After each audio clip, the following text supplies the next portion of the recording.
안녕하세요. 미국 주식론 대학이 미준입니다. 5월 20일 금요일 오늘의 미국 주식 뉴스 제2부를 시작합니다. 제 생각에요. 오늘 정오에 공유드렸던 일부 방송에 굉장히 중요한 뉴스들이 많이 등장을 합니다. 여러분들께서 꼭 한 번쯤은 읽어보셨을 만한 그런 기사들이 많이 담겨져 있거든요. 따라서 아직 일부를 시청하지 않으신 분들께서는 영상 잠시 멈추시고 일부부터 좀 시청하시고 오셨으면 좋겠다라는 바람을 가지고 있습니다. 자, 오늘 2부 방송은요, 소중한 구독자의 댓글 하나를 여러분들과 함께 읽어가면서 시작을 해볼까 합니다. 오늘 여러분들께 읽어드릴 댓글은요, a초이612님께서 보내주셨습니다. 아이디를 보니까 저랑 같은 최씨신 것 같습니다. 안녕하세요 미주님. 요즘과 같이 어려운 장에 저의 경험을 지금 함께 힘든 시간을 겪는 미준 패밀리 분들과 공유하고 싶어 글을 올립니다. 미국에서 40여 년 살며 50대에 일찍 은퇴를 할 수 있었던 이유는 모두들 겁이 나서 버릴 때 용기 내어 지키고 더 모았기 때문입니다. 2008년 미국 부동산이 크래시되어 30%에서 70%가량 떨어졌습니다. 주위에는 능력이 안 돼서 버리시는 분 혹은 지킬 수 있음에도 가격이 떨어지니까 버리는 분들이 많았습니다. 저는 가족들의 만류에도 불구하고 조금 여유 있는 자금으로 5년에서 7년을 보며 부동산을 구입했습니다. 당시 주위에서 저를 이해 못하더라고요. 하지만 역시 저의 예감은 적중했습니다. 2년 후부터 오르기 시작하더니 구입 후 6년이 되니 모두 배가 넘었습니다. 물론 제 경험은 주식시장이 아닌 부동산 시장의 경험이지만 제가 믿고 있는 신념은 미국이 망하지 않는 한 주식시장도 성장한다는 것입니다. 그래서 제 계좌는요, 현재 마이너스지만 그래도 초조해하지 않습니다. 그저 시간과의 싸움을 할 뿐입니다. 오늘도 영상 감사드립니다. 라고 굉장히 생생한 경험담을 우리들과 공유를 해주셨습니다. achoice612님 소중한 댓글 감사드립니다. 앞으로도 많은 분들께서요, 이렇게 생생한 경험담을 나머지 패밀리 분들과 공유를 해주시면 이렇게 어려운 하락장을요, 우리가 함께 힘을 합쳐서 좀 넘어갈 수 있을지 않을까, 이런 바람을 가져봅니다. 자, 먼저 어제 미국 증시의 마감 시황을 설명드리겠습니다. S&P 500이 0.58% 떨어지면서 마감이 됐고요. 다우존스가 마이너스 0.75, 나스닥도 0.26% 하락했습니다. 러셀 2000만 소폭으로 상승하면서 주식시장이 마감이 됐는데요. 3대 지수 모두 마이너스를 보였기 때문에 떨어진 종목이 굉장히 많겠구나라고 생각할 수 있는데, 어제 하락은 사실 소비재 중심으로 일어났기 때문에 테크 주식이라든지 성장 주식은 떨어지지 않고 올라간 주식이 굉장히 많이 있습니다. 한번 여러분들께 보여드리면요. 자, 테크 주식 중에 떨어진 종목부터 살펴보시면 애플이 가장 많이 떨어졌고요. 2.49% 정도 하락을 보여줬습니다. 마이크론이 2.34%, 실버게이트가 2.15%, VNOM, 바이퍼 에너지가 1.53% 떨어졌고요. 뭐 그 밖에도 1%대 떨어진 주식이 좀 보이죠. 구글도 그렇고 디즈니도 그렇고 조금씩 하향 조정됐습니다. 자, 이번에는 올라간 종목을 좀 보여드릴 텐데요. 의외로 좀 굉장히 많이 올라간 종목이 많이 보이죠. 누홀딩즈가 13.35%나 껑충 뛰어 올랐고요. 유니티도 오래간만에 11% 넘게 급등하는 모습을 보였습니다. 루시드가 11% 상승, 데이터독이 9.6%, 클라우드플레이어 8.7, 쇼피파이 8.52, 레모네이드 8.38, 도큐사인이 7.45% 올랐고요. 그 밖에도 줌이 7.38, 퍼시픽바이오가 7.28, 소파이도 7.19%나 좋은 주가의 흐름을 보였습니다. 따라서 성장주 중에서는요, 6, 7%, 8% 올라간 종목이 굉장히 많은 그런 하루였다. 이 기세가 조금 다음 주까지 이어졌으면 좋겠다는 바람을 가져봅니다. 자, 오늘 정오에 보내드렸던 일부 오미주 방송에서 제가 굉장히 좀 어두운 미국 주식의 모습을 여러분들과 공유한 바가 있습니다. 두 번째 폭락이 올지도 모른다는 이런 내용이었는데요. 왜냐면 우리가 주가를 구성하는 것을 두 개로 나누어 볼 때 첫 번째는 실적, 그리고 이제 두 번째가 멀티플이잖아요. 이 두 가지를 곱해서 구성되는 것이 우리가 얘기하는 주가입니다.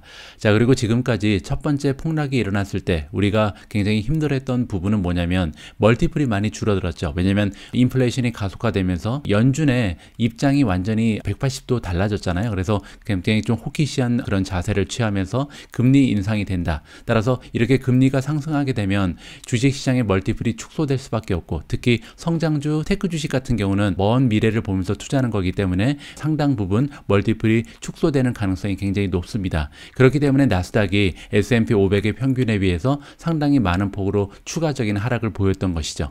자, 그런데 문제는 이렇게 멀티플이 줄어든 것도 굉장히 힘들었는데 이제는 기업들이 만들어내는 어닝이 줄어들 가능성도 있다. 따라서 만약에 멀티플의 하락이 이제 멈춘다 해도 추가적으로 어닝이 줄게 되면 주가는 계속해서 떨어질 수밖에 없는 거거든요.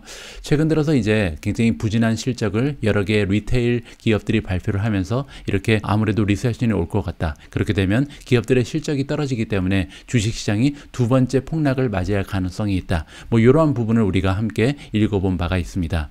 자, 그런데요, 오늘 다시 한번 읽어볼 기사가 있는데 이 기사에 따르면 이렇게 어려운 상황에서 마진이 올라가는 기업들이 발견될 수 있다는 거죠. 따라서 우리가 만약에 이렇게 수익률을 계속해서 유지하거나 아니면 향상시키는 그런 기업들을 찾아서 투자를 한다면 앞으로 멀티플이 지켜진다는 가정하에 이들의 어닝 실적이 발전된다면 주가가 떨어지지 않고 오히려 올라갈 수 있다는 희망을 가져볼 수가 있는 겁니다.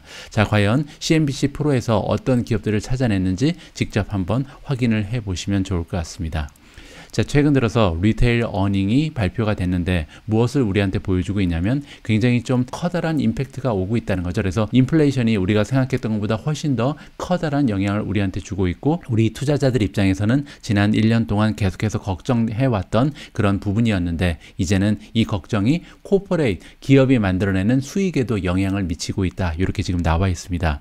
자, 타겟 그리고 월마트가 세계에서 가장 커다란 리테일 기업들 중에 하나잖아요. 근데 이 두 개의 기업이 굉장히 실망스러운 어닝을 발표했습니다. 그러면서 둘 다 뭐라고 얘기했냐면요, 비용이 굉장히 높게 나타났고, 두 번째는 뭐냐면 인벤토리, 재고 문제에 휘말렸다. 이렇게 두 가지를 제대로 관리하지 못했기 때문에 부진한 어닝 실적을 발표한다라고 대놓고 얘기를 했거든요. 자, 이렇기 때문에 문제는 뭐냐면 앞으로도 이러한 추세가 다른 기업에도 계속해서 확산되는 것이 아닌가, 이렇게 좀 시장 참여들을 불안감에 휩싸이게 했다. 이렇게 정리가 가능합니다.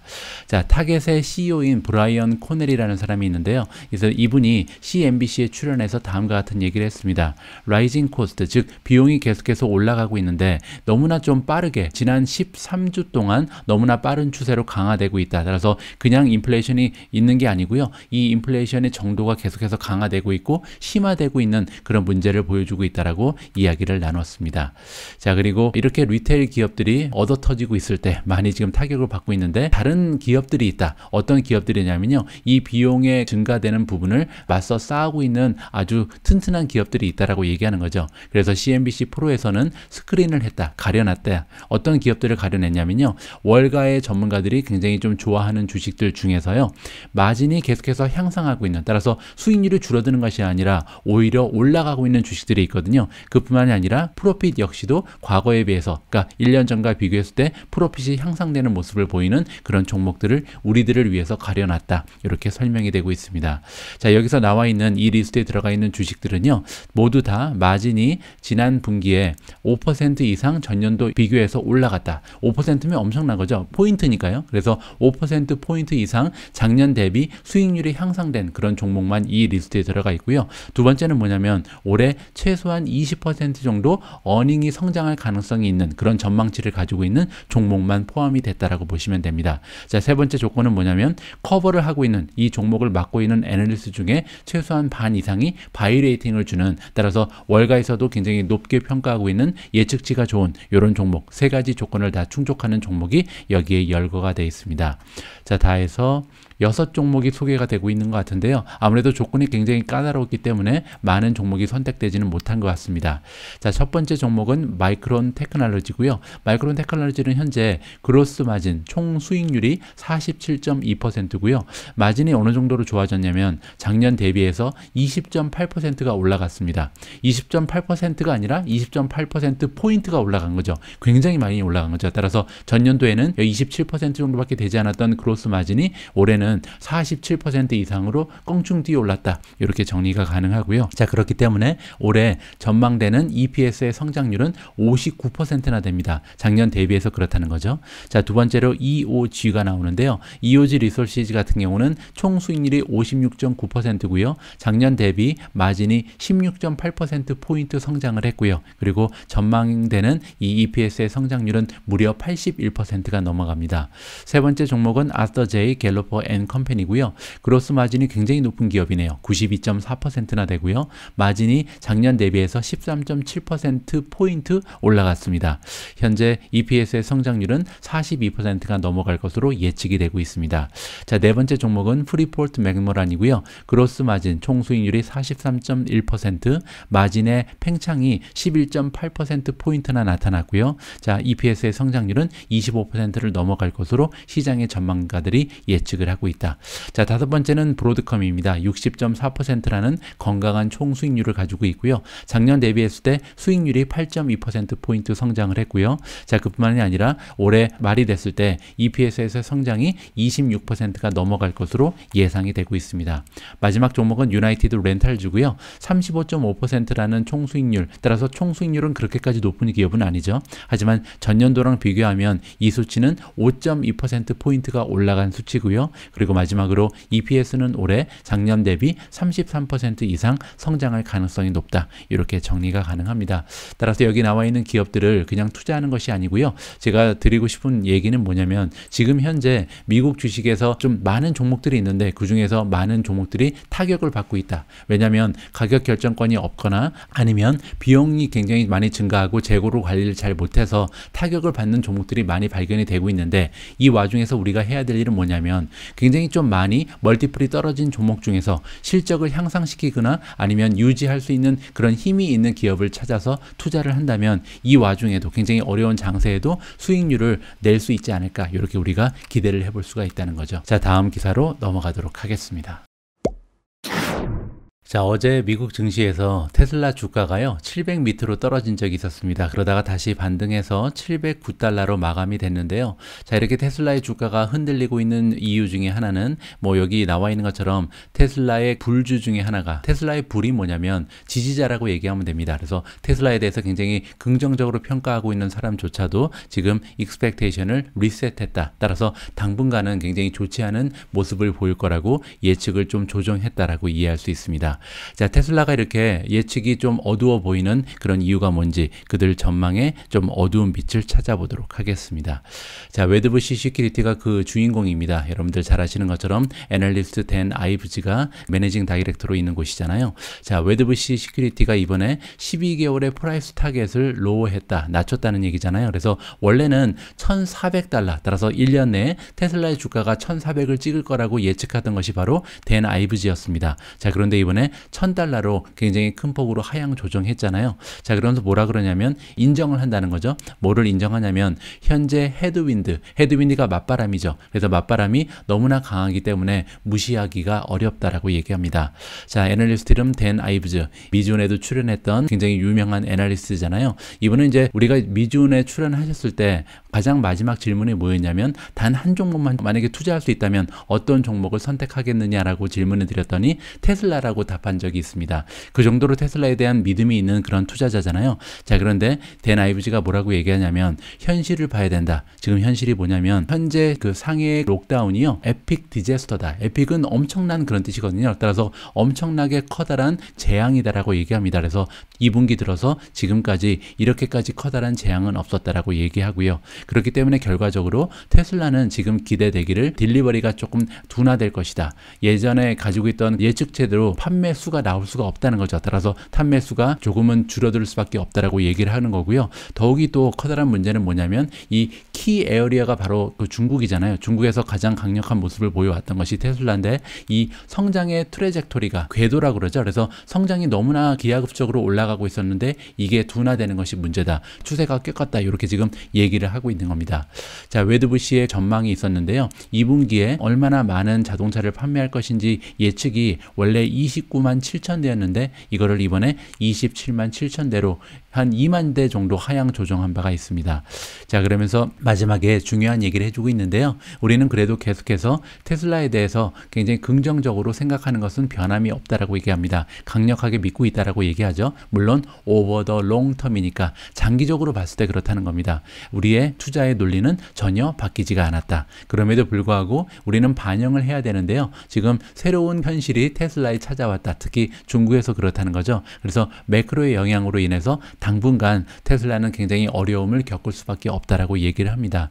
어떻게 보면 여기 나와 있는 이 테슬라의 어두운 전망이요, 우리 미국 주식 시장의 현실을 보는 것 같습니다.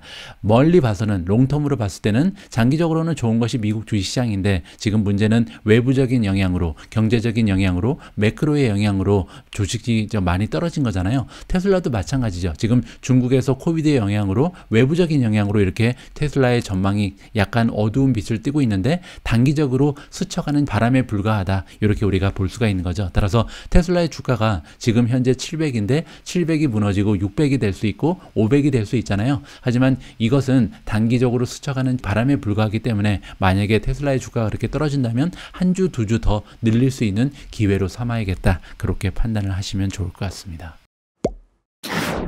자, 다음으로 준비된 기사는 애플에 관련된 소식이고요. 여러분들 잘 알고 계신 것처럼 애플이 2022년 하반기에 혼합현실 아니면 뭐 증강현실 고글을 발표하기로 돼 있잖아요. 여기에 관련된 업데이트 소식이 전해지고 있습니다. 한번 읽어보시죠. 자, 애플이 보여줬다. 그들이 만들고 있는 믹스드 리얼리티 헤드셋. 이 헤드셋이 이제 고글이라고 보시면 되는데 믹스드 리얼리티는 뭐냐면요, 혼합되어 있다는 겁니다. 따라서 우리가 지금 살고 있는 현실, 그리고 가상현실, 증강현실, 이렇게 다른 형실이 있잖아요. 그래서 이런 다른 현실과 진짜 현실을 섞어서 함께 조화롭게 만들어주는 것을 믹스드 리얼리티라고 보시면 됩니다. 어쨌든 이 혼합현실을 위한 헤드셋을 만들고 있는 것은 우리가 익히 알고 있는데 이것을 그들의 보드 오브 다이렉터한테 프레젠테이션을 했다라고 나와 있습니다. 보드 오브 다이렉터는 이제 이사회라고 보시면 되고요. 그 의미가 뭐냐면 이렇게 이사회한테 발표를 했다는 것은 어드밴스 스테이지에 와 있다. 그 얘기는 이제 완전히 완성 단계에 와 있다는 것을 우리가 간파할 수가 있다. 이런 내용은 블룸버그에서 보도를 해주고 있습니다. 자, 블룸버그에서 또한 첨언을 했는데요. 뭐라고 얘기했냐면 애플이 인크리즈하고 있다. 증가시킨다는잖아요. 어떤 부분에 박차를 가하고 있냐면 헤드셋을 위한 오퍼레이팅 시스템을 계속 개발하기 위해서 박차를 가하고 있다. 오퍼레이팅 시스템은 우리가 줄여서 OS라고 부르는 거죠. 운영 체제라고 하는 겁니다. 따라서 어떠한 하드웨어를 만들었을 때 그 안에서 소프트웨어가 돌아갈 수 있게끔 하나의 틀을 마련해 주는 것을 오퍼레이팅 시스템이라 그러거든요. 우리가 보통 컴퓨터를 이용할 때 이 안에 들어가 있는 오퍼레이팅 시스템은 뭐 마이크로소프트에서 만드는 윈도우를 우리가 많이 쓰죠. 애플 같은 경우는 애플이 가지고 있는 OS 시스템이 따로 있고요. 자, 어쨌든 이 오퍼레이팅 시스템을 애플이 동시다발적으로 개발하고 있다는 것을 우리가 주목할 필요가 있을 것 같습니다. 자, 그리고 이러한 상품, 여기 나와 있는 이 고글이 만약에 현실화된다면, 결실을 맺으면 얼마 남지 않았죠. 그것은 첫 번째 상품이 될 것이다. 애플이요, 그동안 런칭한 상품이 없었습니다. 2016년에 애플 와치를 출시한 이후에 첫 번째 새 상품이 드디어 나온다. 굉장히 좀 커다란 뉴스가 되겠죠. 왜냐하면 6년 만에 신제품이 처음 출시되는 거기 때문에 엄청난 경사라고 우리가 생각을 해도 무방할 것 같습니다. 자, 애플은요, 애뉴얼 디벨로퍼 컨퍼런스라는 것을 매년 하고 있는데 6월 달에 개최할 것으로 예상이 됩니다. 자, 그리고 6월 달에 물론 온라인으로 3년 내내 하고 있다는 것은 다시 한번 여러분들께 말씀을 드리고 싶고요. 자, 이번에 디벨로퍼 컨퍼런스에서 애플은요, 하드웨어만 출시하는 게 아니고 이번에 그들이 오퍼레이팅 시스템, 운영 체제에 가져오는 변화들, 업그레이드 모습을 이번에 뽐낼 가능성이 있다라고 얘기하고 있습니다. 그 얘기는 애플의 하드웨어는 다 OS 시스템이 있죠. 그래서 iOS는 핸드폰에 들어가는 운영 체제를 얘기하고요. 아이패드 OS가 따로 있고 맥에 쓰이는 OS, 그리고 마지막으로 이 애플 와치에 들어가는 OS가 따로 있습니다. 그리고 이러한 OS가 모두 총합이 되면서 애플만의 생태계를 구축하고 있는 것이 애플의 장점이잖아요. 자, 그런데 여기 나와 있는 것처럼 증강현실 혹은 혼합현실을 위한 운영체제도 따로 마련을 하고 있다 그러죠. 제 생각에는요, 이 부분이 굉장히 좀 우리 투자자 입장에서는 관심 있게 지켜봐야 하는 하나의 전쟁이 될 수 있다라고 생각을 합니다. 과거 10년 넘게 모바일 생태계가 우리의 삶을 지배해 왔다라도 과언이 아니잖아요. 그리고 모바일 생태계에 두 개의 양대 산맥이 있었습니다. 하나는 구글이 만들어 놓은 안드로이드가 있었고요. 또 하나는 이제 애플이 만들어 놓은 iOS가 있었죠. 그리고 이 두 개의 생태계 안에 많은 기업들이 들어가서 소프트웨어도 설치하고 뭐 애플리케이션도 만들고 이러면서 이제 수입을 창출하면서 애플과 구글에게 많은 돈을 헌납을 했잖아요. 자, 다가오는 미래에는 이제 여기에 나와 있는 증강현실이라든지 가상현실, 메타버스 같은 곳이 형성이 되면서 그 안에도 운영체제가 들어가겠죠. 오퍼레이팅 시스템이 들어가게 되는데 이 오퍼레이팅 시스템을 과연 애플과 구글이 다시 독점할 수 있는가, 아니면 메타 같은 기업들이 새롭게 진출을 하는가, 굉장히 중요한 부분이고요. 또한 이제 자율주행이 나타나게 될 텐데 자율주행의 오퍼레이팅 시스템은 과연 테슬라 차는 테슬라가 오퍼레이팅 시스템을 만들 수 있을 것인지, 그리고 애플, 구글이 또한 자동차 안에 들어가는 오퍼레이팅 시스템의 강자로 남아있을 수 있을지, 이 부분을 우리가 지켜보는 것은요, 앞으로 구글에 투자하시는 분들, 애플에 투자하시는 분들, 테슬라 여러 가지 테크 기업에 투자하시는 분들 입장에서는 굉장히 중요한 투자의 지표가 될 수 있다라고 개인적으로 생각을 합니다. 자, 다음으로 함께 읽어볼 기사는요, 일주일에 한 번씩 호재가 발생하는 기업 우버 관련된 소식이 또 떴습니다. 자, 어떠한 좋은 소식을 이번 주에는 보내줬는지 한번 읽어보시죠. 자, 우버 테크놀로지가 파트너십을 결성했다. 누구랑 파트너십을 결성했냐면요, 슈퍼마켓 체인 기업인 그로서리 아울렛하고 이번에 파트너십을 결성했다라고 나옵니다. 그로서리 아울렛 여기 나와 있습니다. 이렇게 바겐마켓이라고 써 있는 거 봐서는 다른 슈퍼마켓보다 조금 저렴한 가격으로 판매를 하는 것 같습니다. 저는 한 번도 가본 적이 없어서 잘 알지 못하는 브랜드고요. 나스닥에 상장이 되어 있네요. 고라고 지금 나와 있고요. 자, 그리고 이제 이 그로서리 아울렛이라는 슈퍼마켓 체인과 파트너십을 결성하면서 파일럿을 하니까 시범 운영을 하는 거죠. 그래서 어떠한 부분에 시범을 하냐면요, 온 디맨드. 온 디맨드가 뭐냐면 스트리밍 서비스를 생각하시면 됩니다. 예전에는 우리가 영화를 보기 위해서는 토요일까지 기다려야 되잖아요. 토요일 되면 토요 명화, 주말의 명화 이런 게 있었습니다. 밤 9시, 10시쯤에 되면 영화가 나왔거든요. 그래서 토요일 밤이 되기를 일주일 내내 기다렸다가 외화를 볼 수 있는 기회가 생겼었는데, 이제는 우리가 원하면 언제 어디서나 버튼 하나를 누르면 이 스트리밍 서비스를 통해서 영화가 방영이 되잖아요. 이렇게 내가 원할 때 바로바로 받을 수 있는 것을 온 디맨드라고 부릅니다. 따라서 이 슈퍼마켓과 파트너십을 결성했는데 이제 우버를 사용하는 사람들이 원하면 즉시 이제 그로서리를 배달받을 수 있다. 이렇게 지금 생각하시면 되고요. 그뿐만 아니라 스케줄도 된다. 이 얘기는 뭐냐면 미리 좀 스케줄을 정해놓고 몇 시에 갖다 주세요 하면 그 시간에 맞춰서 갖다 주기도 한다라고 이해하실 수가 있습니다. 자, 이번 파트너십은 고객 입장에서는 그들이 가장 좋아하는 그로서리 아울렛의 must have delivery, 그러니까 가장 좋은 물품들이 있잖아요. 가장 좋은 물품들을 그들의 집까지 바로 배달로 받을 수가 있는 굉장히 커다란 혜택이 주어진다라고 나와 있고요. 아까 말씀드린 것처럼 온 디맨드가 가능하다는 것이 굉장히 큰 것 같습니다. 왜냐하면 지금 당장 필요한데 기다리기가 싫잖아요. 근데 그냥 버튼을 누르면 바로 갖다 주니까 얼마나 편리해요. 그래서 몇 시간, 뭐 하루 이틀 기다릴 필요도 없고 바로바로 원하는 식료품을 바로 배달받을 수 있는 것이 굉장히 커다란 우버 서비스의 강점이 아닐까 생각을 하고 있습니다. 물론 이제 우버 앱 혹은 우버 이츠를 통해서 주문이 가능한 것으로 나와 있고요. 자, 이번 시범 운영은 72곳에서, 그러니까 굉장히 좀 많은 곳에서 동시다발적으로 진행이 되는데, 여기 시범 운영이 진행되는 주가 나옵니다. 캘리포니아주, 오레건, 그리고 워싱턴주에서도 이번에 시범 운영을 시도를 하고요. 그리고 이제 해당되는 지역이, 여기는 이제 도시의 이름이죠. 포틀랜드, 시애틀, 샌프란시스코, 샌호제, 그리고 산크레멘토, 팔로알토, 그리고 써니벨 같은 도시에서 이번 시범 운영을 진행한다. 그래서 만약에 진행이 잘 되면 미국 전역으로 확대될 가능성이 굉장히 높잖아요. 우버는 정말 매주 굉장히 좀 흐뭇한 뉴스를 우리에게 안겨주는 것 같습니다. 중요한 것은 이렇게 계속해서 매출도 확장되고 파트너십도 맺고 시장의 규모도 늘리고 하고 있으니까 빨리 수익률을 올려서 흑자 기업으로 전환하는 모습을 보여줬으면 하는 바람을 가지면서 오늘도 좀 우버의 성장을 흐뭇하게 지켜봤습니다.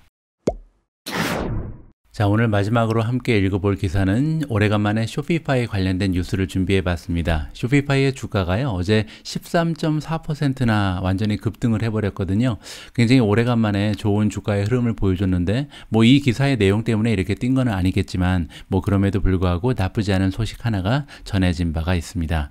자, 이커머스 플랫폼인 쇼피파이. 쇼피파이가 뭘 하는 건지 잘 이제 모르시는 분들을 위해서 설명을 드리면요, 우리가 이제 상점을 가지고 있다고 가정을 해보죠. 길거리 길거리에서 이제 상점을 오픈해서 오프라인으로 판매를 하고 있었는데, 이런 분들이 이제 온라인에도 관심이 생기셔서 내가 하고 있는 이 비즈니스를 온라인을 통해서도 팔고 싶다라고는 욕심이 생기잖아요. 그러면 온라인에 온라인 샵을 만들어야 되는데 템플릿이 필요하죠. 그냥 뭐 가가지고 만들 수는 없는 거잖아요. 그래서 쇼피파이라는 플랫폼을 이용해서 나만의 온라인 샵을 만들 수 있다, 이렇게 보시면 됩니다. 그래서 수수료를 내면서 그들이 제공하는 굉장히 쉬운 툴을 이용해서 하루 정도만 투자를 하면 이 온라인 샵이 완성이 되고 바로 판매를 시작할 수가 있거든요. 굉장히 좀 편리한 그런 온라인 플랫폼을 제공하는 기업이다, 이렇게 보시면 됩니다.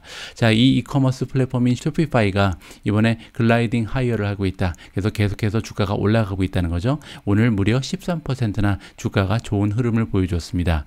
그 와중에 어떤 일이 있었냐면요, 쇼피파이가 확장을 한다. 그래서 크립토 커런시 페이먼트 옵션이니까 이제 가상화폐를 가지고도 지불을 할 수 있는 그런 옵션을 늘리고 있다라고 우리가 생각을 해볼 수가 있거든요. 새로운 파트너십이 결성된 것 같습니다. 크립토닷컴이라는 곳과 이번에 통합을 했다라고 나와 있고요. 자, 그렇기 때문에 결과적으로 쇼피파이의 머천트들은요, 지금부터 크립토닷컴 페이를 이용을 해서 뭐 지불을 받을 수 있다, 이렇게 이해를 해볼 수가 있는 거거든요. 그 의미는 쉽게 얘기해서 여기 나와 있는 것처럼 20개나 되는 디지털 토큰, 즉 20개 되는 가상화폐로 결제를 진행할 수 있는 그런 툴을 마련하게 됐다라고 보시면 됩니다. 따라서 고객이 원하면 비트코인으로도 지불을 할 수 있고, 이더리움 아니면 도치코인 같은 뭐 가상화폐 20개로 지불을 받을 수 있다, 이렇게 이해하시면 되겠죠.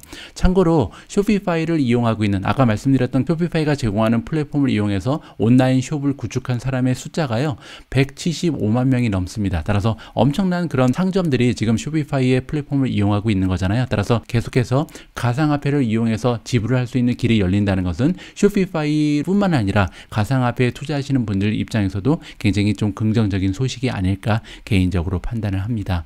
자, 그리고 이번이 처음이 아닙니다. 보시는 것처럼 그 스트라이크라는 페이먼트 전문 플랫폼이 있거든요. 디지털 페이먼트 플랫폼인 스트라이크 역시도 쇼피파이랑 파트너십을 지난달에 발표를 했습니다. 그러면서 여기 나와 있는 라이트닝 네트워크라는 게 있는데요. 이 라이트닝 네트워크가 뭐냐면 비트코인을 가지고 결제할 수 있게끔 도와주는 그런 역할을 하는 기업이거든요. 그래서 여기와 손을 잡고 드디어 비트코인으로 결제를 도와줄 수 있다라고 지난달에 기사가 난 바가 있습니다. 거기에 더불어서 이번에 20개나 되는 다양한 가상화폐로 결제할 수 있는 수단이 생기게 됐다, 이렇게 이해하시면 될 것 같고요. 자, 4월 중순 중에 이 쇼피파이의 강력한 라이벌인 아마존이 뭐라고 그랬냐면요, 우리는 아직까지 크립토로 결제를 받으려면 시간이 조금 걸릴 것이다, 이렇게 지금 발표를 한 바가 있습니다. 그때 제가 언급했던 내용이 뭐냐면, 이 얘기는 곧 좀 시간이 걸리면 나중에는 가상화폐로 지불할 수 있는 길이 아마존에도 열릴 거다, 이런 식으로 긍정적으로 해석을 할 수도 있잖아요. 따라서 가상화폐가 최근에 좀 많이 폭락해서 속상해지시는 분들이 많이 계실 텐데, 이런 식으로 한 군데 한 군데 계속해서 결제 시스템으로 가상화폐를 좀 받기 시작하면요, 결국 언젠가는 좋은 일이 생기지 않을까, 개인적으로 좀 위로의 말씀을 드리고 싶었습니다. 5월 20일 금요일, 오늘의 미국 주식 뉴스 2부를 마감할 시간입니다. 오늘도 오미즈님과 함께 준비한 자막 영상을 소개해 드릴 텐데요. 자, 오늘 자막 영상의 주인공은 미주온에 출연하셨던 진 먼스터가 다시 등장을 합니다. 여러분들 기억하시겠지만 진 먼스터랑 우리가 이제 인터뷰를 진행을 할 때 그때 한 2달도 안 된 시간인데 그때까지도 현금 보유량이 50%라고 자랑을 했잖아요. 자, 그런데 제가 일주일 전에 물어봤을 때 그 50% 현금을 그대로 보유하고 있다라고 확정을 받았습니다. 그 의미는요, 진 먼스터는 아직까지도 주식이 계속해서 떨어질 가능성이 높다라고 보고 있는 거죠. 제 생각엔 리세션이 온다라고 전망하고 있는 그런 포지션을 취하고 있는 것 같습니다. 따라서 오늘 영상을 통해서 진 먼스터가 미국 증시의 앞날에 대해서 어떠한 예상을 하고 있는지 여러분들께서 직접 한번 그의 목소리를 통해서 들어보시면 좋을 것 같습니다. 5월 20일 오늘의 미국 주식 뉴스는 여기까지입니다. 오늘 저녁 8시 방송을 잠깐 소개해드리면요, 제가 나스닥을 기준으로 했을 때 미국 증시의 히스토리는 어떻게 되는지 한번 살펴봤거든요. 보통 우리가 미국 증시의 과거를 살펴볼 때 S&P 500을 기준으로 해서는 좀 많은 컨텐츠가 준비가 되어 있는데요, 상대적으로 이 테크 주식이 모여있는 나스닥을 기준으로 했을 때 과거에 어떤 모습이 발견되는지는 많은 컨텐츠가 없는 것 같아서 오늘 저녁 방송에서는요, 그럼 과거를 돌아봤을 때 나스닥의 베어마켓은 어떠한 형태를 보여왔고, 그래서 우리가 지금 기대할 수 있는 미국 증시의 미래는 어떻게 진행이 될 것인가, 한번 과거를 통해서 미래를 예측해보는 그런 시간을 준비해 봤습니다. 많은 분들께서 저녁 방송도 함께 해주셨으면 합니다. 우리 모두가 미국 주식 투자로 은퇴하는 그날까지 다 함께 화이팅입니다. 행복한 하루 되세요. 감사합니다. How did you sleep last night? Just as a first question. Well, you guys get up really early in the morning, so it's an early morning for me. Outside of that, I slept not so well related to the market. I still am cautious, and I'm encouraged about what happened with BJ wholesalers and Canaan Goose, but it doesn't change the bigger picture, Joe, which is ultimately we have Cisco, Target, Walmart, Netflix. We have these giants starting to miss and guide down.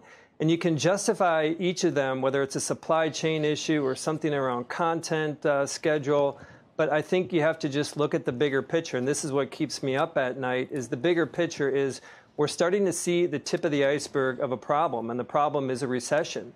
And I think that, the market is still grappling whether that is a reality. And my experience has been that when you start to see some of these big bellwethers start to tip downward, and it's more about these big megatech companies, when you start to see them tip downward, you will see more of them. It's not going to be in the March quarter, obviously. We've seen that play out. It's about the June and September quarters. I think we'll see more of that. And one final thought is that ultimately is that these issues don't typically correct themselves within a quarter. Just as Netflix, they had that big step down and then a subsequent step down. And so to answer your question, how I feel about big cap tech right now, I'm really concerned about the substance of recession.